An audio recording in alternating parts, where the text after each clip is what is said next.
ختم ہو پڑھ کر درود پاک میری جان ختم ہو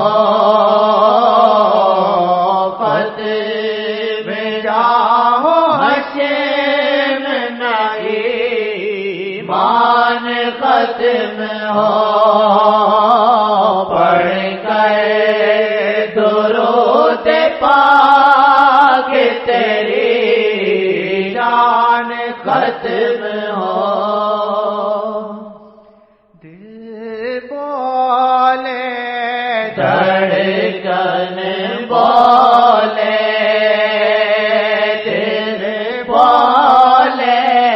دھڑکن بولے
سنگت کا لفظ آئے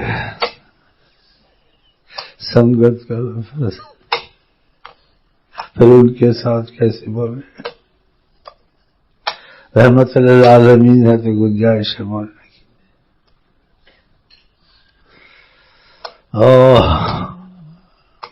کسی وقت دعا قبول ہو جاتی ہے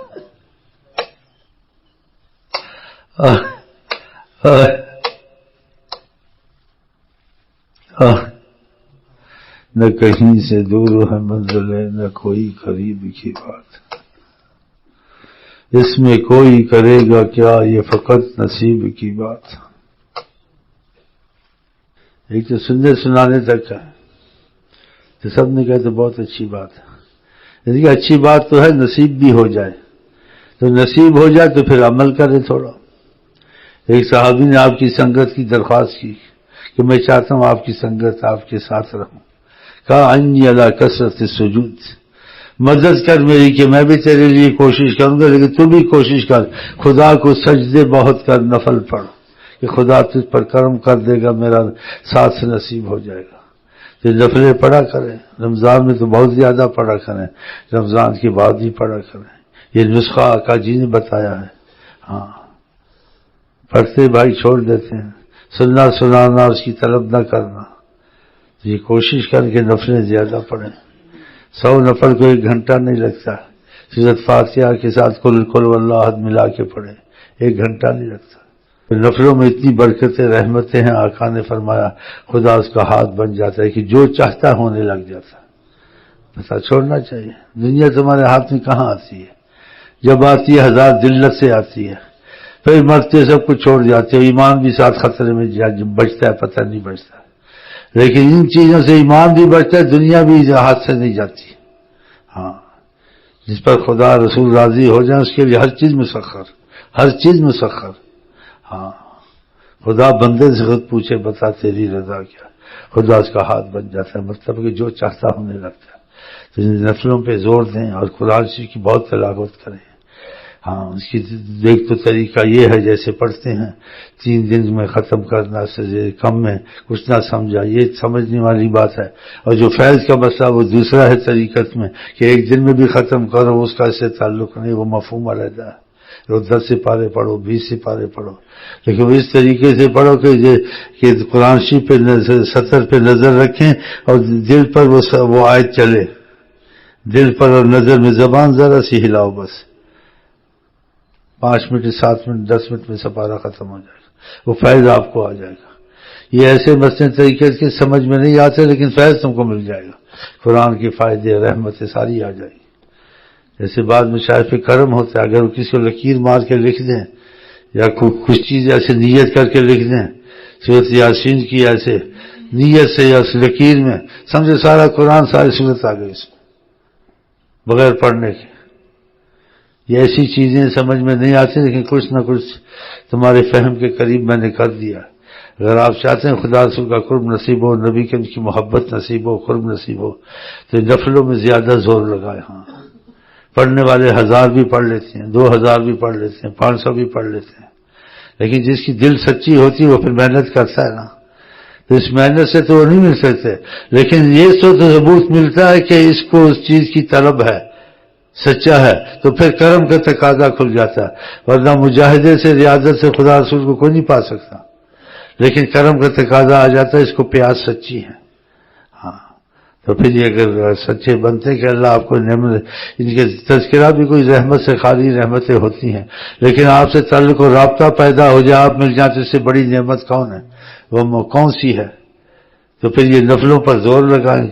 ساری عمر 100 نفل تو چھوڑے نا، جتنے زیادہ ہو جائیں۔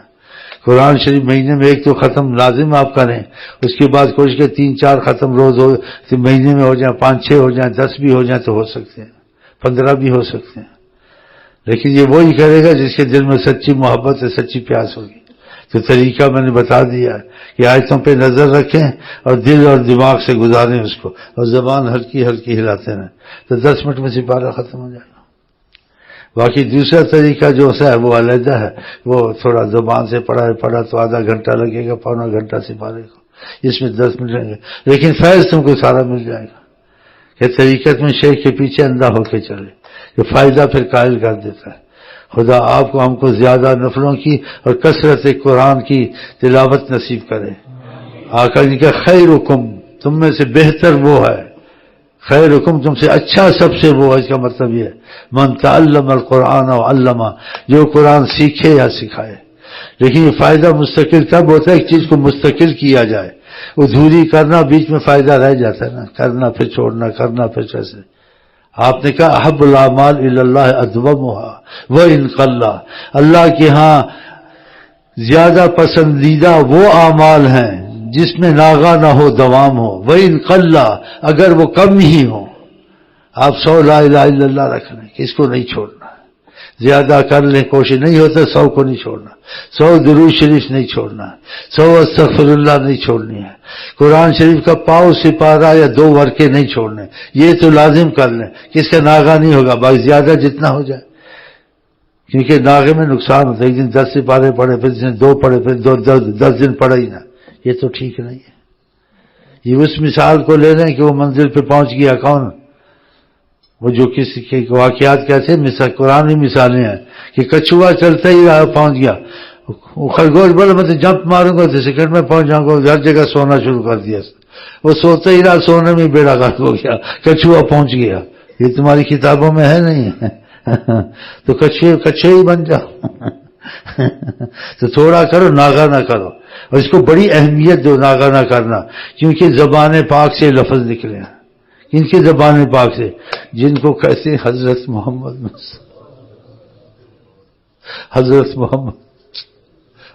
محمد احب الاعمال، بہت ہی اللہ کو وہ عمل پسند ہے۔ آقا جی نے کہا احب، کہ اس سے زیادہ پسند کوئی عمل اللہ کو نہیں ہے، وہ زیادہ پسند ہے۔ وَإِنْ قَلَّ، چاہے کم ہی ہو لیکن دوام، ادومھا،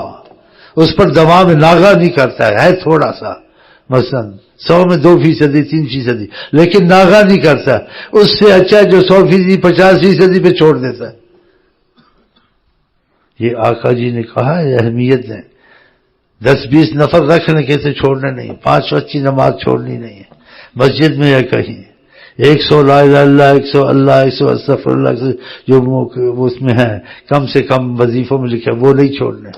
قرآن شریف کے 2-3 ورقے پاؤ سپارہ نہیں چھوڑنا، باقی زیادہ ہو گیا، اتنا تو چھوڑنا نہیں ہے، دوام کے لیے اتنا رکھ لیں۔ اور آقا نے بھی کہا ہے کہ دوام کرے، تھوڑا ہو وہ بہت سے اچھا، جس میں دوام نہیں ہوتا ہے، ناغہ ہوتا ہے، تو بولو انشاءاللہ تعالی، کیونکہ شیطان کو بڑا غصہ آتا ہے، میں نے لگانا کہیں تھا، یہ لگ کہیں اور رہے ہیں۔ تو انشاءاللہ ہم لگے. اور شیطان بے نمازی کو چھوڑ دیتا ہے، شراب والے کو چھوڑ دیتا ہے، قاتل کو چھوڑ دیتا ہے، جو وظیفے نہیں پڑھتے ان کو چھوڑ دیتا ہے، ان کے ساتھ نہیں ہوتا. یہ زیادہ پیچھے نمازی کے لگتا ہے، درود والے کے پیچھے لگتا ہے، جو گناہ سے توبہ کرتا ہے اس کے پیچھے لگتا ہے، جو نفل پڑھتا ہے اس کے پیچھے لگتا ہے. ہاں، اس کے نفل چھڑانے ہیں، اس کو وسوسے ڈالنے ہیں. ہاں، اس کو مسجد میں نہیں جانے دینا، اس کو سنیما لے جانا ہے، اس کو فلم دکھانی ہے. تو یہ جو شیطان ہے یہ نمازیوں کے پیچھے، وظیفے والوں کے پیچھے زیادہ لگتا ہے. اس لیے کچھ عرصہ وہ پڑھتے ہیں، پھر ان کو شکایتیں ہوتی ہیں، شیخ صاحب سر پکڑا گیا ہے، شیخ صاحب گندی خوابیں آ رہی ہیں، وسوسے آ رہے ہیں. تو قرآن میں وسواس کرنا کہ تم نے اللہ رسول کا نام معاملہ شروع کیا، وہ کہتا تھا کہ میں اس کو اپنے ساتھ رکھنا چاہتا ہوں، میرا ساتھ چھوڑ رہا، پھر وسوسے آتے ہیں. اور جتنا آگے بڑھتا اتنے وسوسے سخت آتے ہیں. تو پھر خدا رسول کو چھوڑ دینا چاہیے، شیطان نفس کا مقابلہ کرنا چاہیے، مقابلہ کرنا چاہیے. تو پھر وہ آیت الکرسی آپ کو سکھائیں گے، آیت الکرسی پڑھتے رہیں. پھر آپ کو دوسرا طریقہ سکھائیں گے، اس میں شیطان کا زور توڑتا ہے. فلک والا طریقہ سکھائیں گے جس میں شیطان کے وسوسوں کا، جنات کا، جادو کا بھی زور ٹوٹتا ہے. تو پھر یہ ایک منزل ہے جو چلتی رہتی ہے. ہاں، تو پھر وہ دشمن پیچھے لگ جاتا ہے. جو آدمی مفلس کنگال ہوتا ہے اس کے پیچھے کوئی نہیں ہوتا. جس کو دیکھا اس کی دکان ہے یا امیر بن گیا، اغوا والے اور دوسرے اس کے پیچھے لگ جاتے، نہیں لگ جاتے، اس کو پکڑو بھائی موٹا مرغا ہے. ہاں، اس کے پیچھے لگ جاتے ہیں حسد والے، بغض والے، چور، ڈکیتی. ایسے جو اس پر ایمان کی دولت آتی ہے اس کے پیچھے شیطان کے گروہ لگ جاتے ہیں. کمزور ہو تو دو چار شیطان کے پیچھے لگ جاتے ہیں، مضبوط ہو تو شیطان فوج لے کے آ جاتا ہے، اس کو گھیرو. اگر یہ نکل گیا یہ ہزاروں کو لگائے گا. تو آپ لوگوں میں پڑھے لکھے قابل صلاحیت والے، اگر آپ لوگ لگ گئے آپ ہزاروں کو لگا سکتے ہیں. جیسے آپ میں قابلیت ہے، صلاحیت ہے، تعلیم ہے، کالج کی سب سمجھتے ہو، تو آپ کا کالج دوسرا ہو جائے گا حضرت محمد مصطفیٰ کا. اللہ تعالیٰ کرے ہمارے دل میں ان کی جگہ پیدا ہو جائے،